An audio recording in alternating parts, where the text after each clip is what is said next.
My name is Carl Mattson. I'm the Chief Information Security Officer for No Name Security. We're an API security company. So I started off my career roughly the first decade enlisted in the U.S. Army. And when I enlisted in the Army, I got assigned the career occupation of intelligence analyst. So that was really my first opportunity to work in the security field was an intel analyst in the Army. After about 10 years, then I moved into the private sector. I worked in sort of traditional enterprise IT for about 6 years, and then came back to security, leading a risk and compliance team at PNC Bank. My first CISO role at a bank was in 2015. I took a CISO position with City National Bank in Los Angeles. So about the last decade or so in financial services until last year when I came to No Name Security as a CISO, my first role as a CISO for a security technology vendor. I think the cybersecurity field is a broad term, and so first thing I would do is take a very expansive view of the term cybersecurity field. So, for example, I think a lot of cybersecurity professionals have really started their career doing things like Linux and Windows system administration. Those are sort of the core competencies in IT. They're core competencies in security, as well as other disciplines like project management or being an auditor. There's a lot of different fields that are kind of adjacent to core cybersecurity field.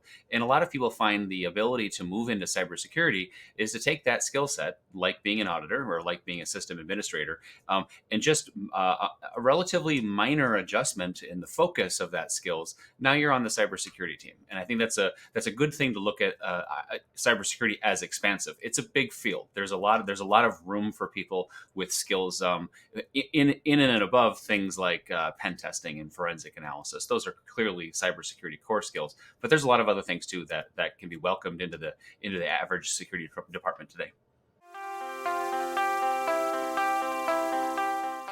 Cybersecurity is inherently a discipline where we are always relying on stakeholders outside our organization, both formally and informally, to succeed. So, if you look at this even from a national defense perspective, we have to, as companies, rely on some cybersecurity controls and activities to happen at a national layer. There are controls and layers of protections in state and local governments. There are across industry. There are peers in our industries that are defending and protecting similar networks against similar threats. And if we look at our organizations, just as practically speaking, we have to have relationships with those organizations that are adjacent to us. And so it's imperative that we work together as a community, just out of information sharing or best practices and policies, those types of things, so that we can work better together. And I think all of us can apply that at a personal level too, which is many people might find themselves in a security role, whether it's access and identity engineering to pen testing, for example, where the depth of knowledge of their peers, they should be open and welcome to giving and taking that information, because cybersecurity is a community. We're not competing with our vertical partners. We should be working together. So communities like Open Web Application Security Project or InfraGard or ISAC, ISC Squared. I mean, these are all organizations whose currency is building and maintaining relationships amongst professionals. So many of those communities are open and welcome for any contributor, because the strength of the community really is what drives those organizations, and the strength of the community is what builds better organizations. I think a software developer really is the core security skill set of the future.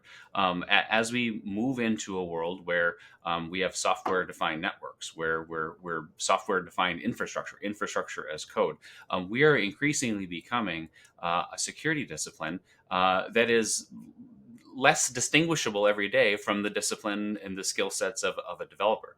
And so I think it's a huge advantage for somebody with a software development background to come to the security team, because they bring a wealth of knowledge to the table that we're going to apply in building security systems, as well as understanding how to protect the software defined organizations that we have today. So I welcome heartily those with software development backgrounds to join the cybersecurity fight. It's an invaluable skill set. And just as a side note, I'm 25 years into my career. I have taken a couple of software development practice classes, and I'm terrible. I'm the worst software developer, and I kind of think to myself every day that I wish I had really invested into being a developer early in my career. I'm kind of at that age, kind of like learning a foreign language, where maybe I'm a little too old now to learn it right. But if I could go back in my sort of college age professional skills, if I could project forward, I would be a software developer first. API security is sort of that subset of software development and application security that we see as sort of like as it's a central competency that we do need to have as security organizations, as individual security practitioners, because the API itself is a software asset, and it's a software asset that we're finding increasingly new ways to utilize it for carrying like critical payloads, and we're using it to interconnect with third parties. That interoperability is the nature of an API, and because it's becoming such a dominant type of asset in a lot of organizations, like any other asset, the more of that asset we have, and the more we're relying on it, the more we as security professionals need to focus and develop a competency for protecting the API. And so we think that in general um, the growth trajectory of using APIs is still relatively early in the sort of the curve of time. So we're investing heavily in this journey because we see the API is very much a technical.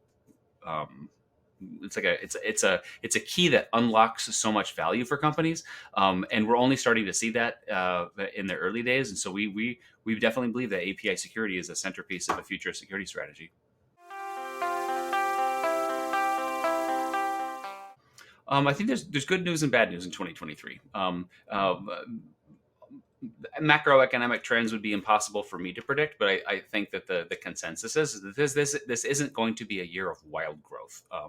So when you project forward and you see that organizations may be facing like cost containment and efficiency pressures, it does not lend itself to bringing aboard new talent to a lot of organizations that maybe they have time to train and learn for many months until they're sort of ready to go.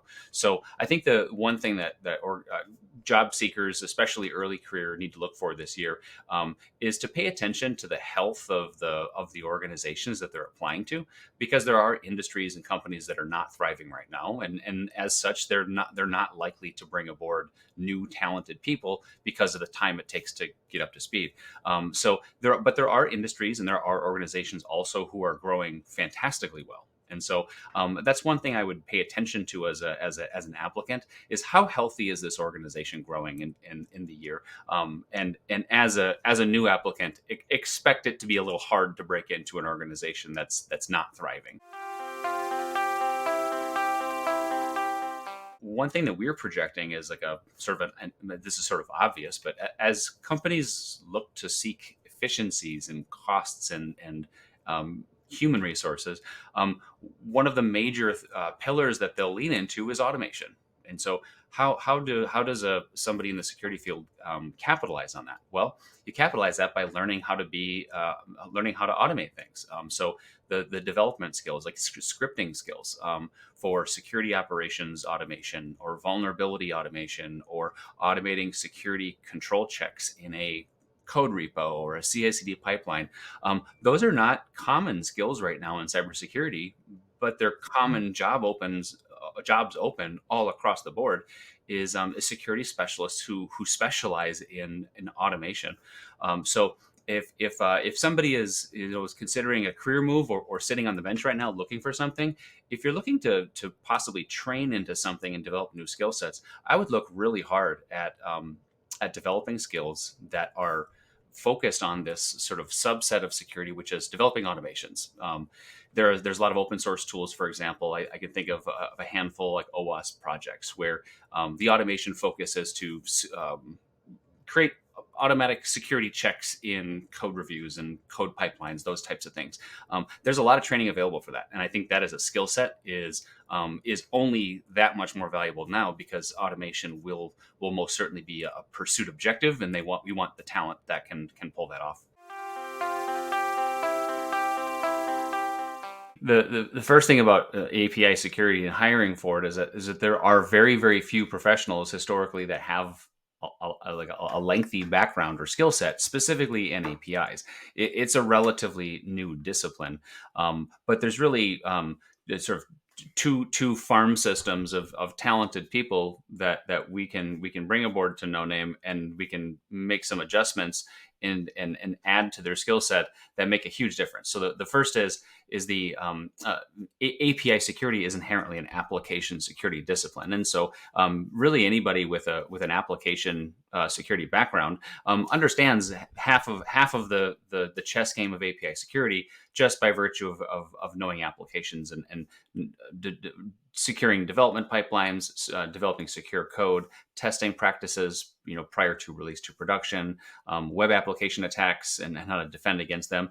So we look at application security skill set, and then we can bring people along to sort of adjust or add to that skill set specifically to APIs.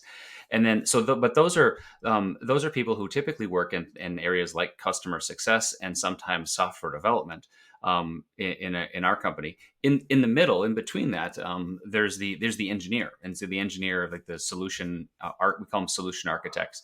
The solution architects are the people who actually deploy the No Name system, and so the No Name as a deployment is kind of an infrastructure technology. So like we don't you have to have the right engineering to put in place, like the network sensors and monitors and integrations to get the traffic that we need for it to run.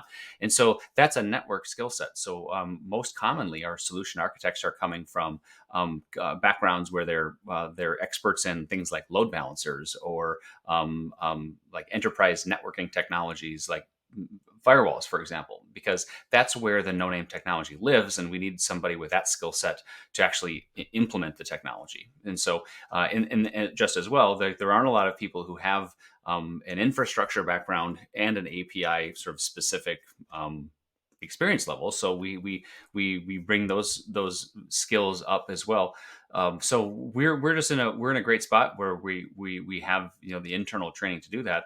But I think that's true in pretty much every security field. There is a core skill that's kind of necessary, but that core skill doesn't have to be perfect. We have to bring people up to or add to their skill sets to do something that's maybe more specific to a particular job, and so that's why for us it's unlikely we're going to be out there in the market finding an API security infrastructure specialist, and so we have to grow that.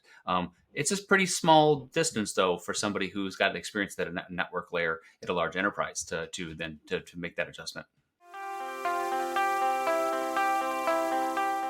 There isn't a great deal of sort of educational content or certifications related to APIs.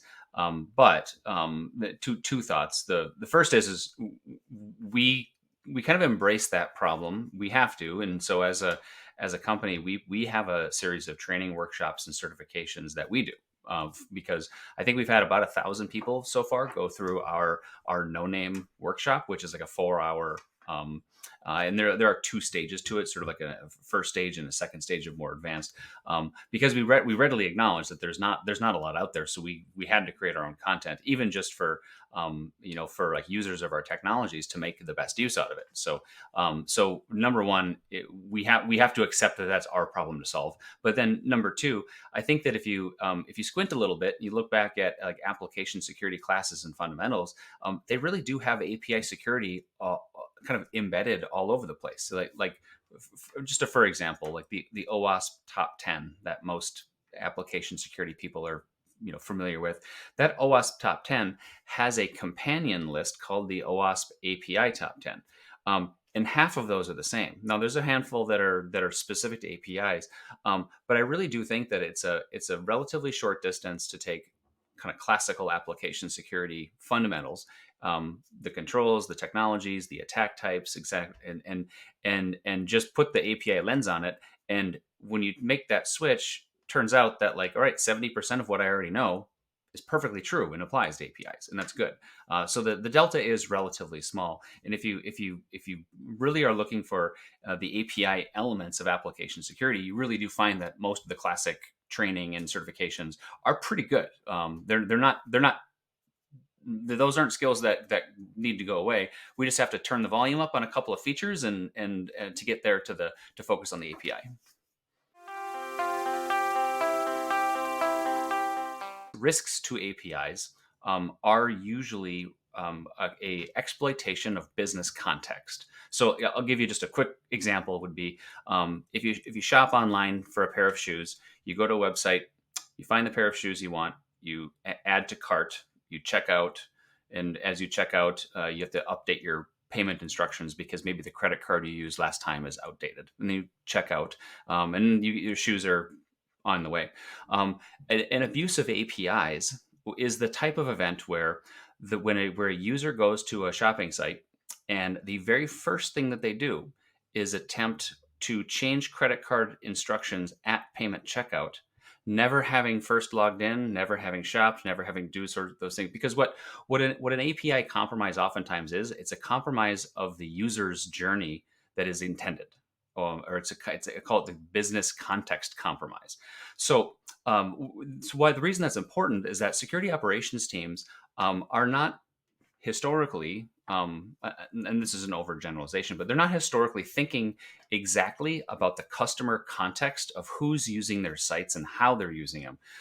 They're looking at commonalities like the whole network or the internal network, and they're looking at the endpoints and the hosts, but they're not usually quite as in tuned with actually what the users on their website are doing right now, and are those users misusers? Are they compromising the actual software's business logic? And so we're seeing that change, though. We're seeing the change where we can illustrate, for example, with what we do is we illustrate the flow of a user through a user journey as part of our detections. So we can detect an attack, or we can detect a record where it's Carl Mattson, the user, is attempting to access Victor, the bank account holder's bank information. That's a business context compromise, and security teams are really now first able to see that sort of context inside the application for misuse. And so I think it's a reality that SOC teams aren't typically looking at that kind of application level behavior, but we're bringing that capability to them so they can. And so I think finally there are some success stories there, and we're going to see a lot more success stories as security operations team become let's call them API aware, and business context aware. So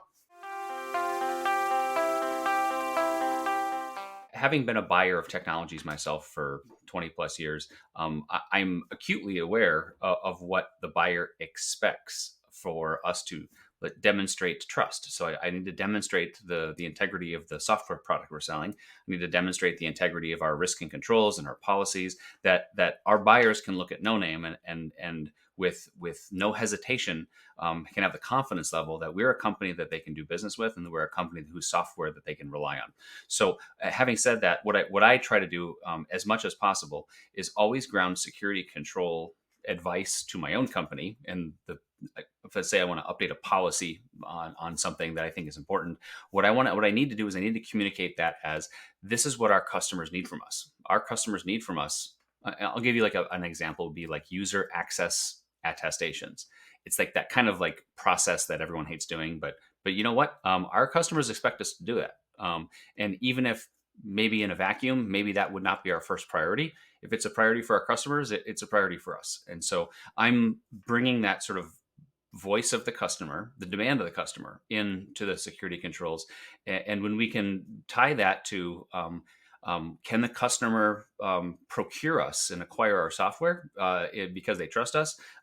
We can make movements in security that really modernize things or uplift things to make a difference. And so that's my way of saying I'm aligning with business value.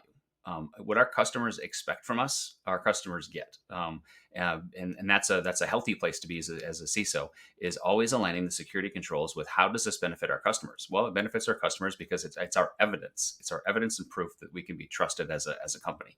And that does serve us well whenever we can align a security control with like tangible business benefit.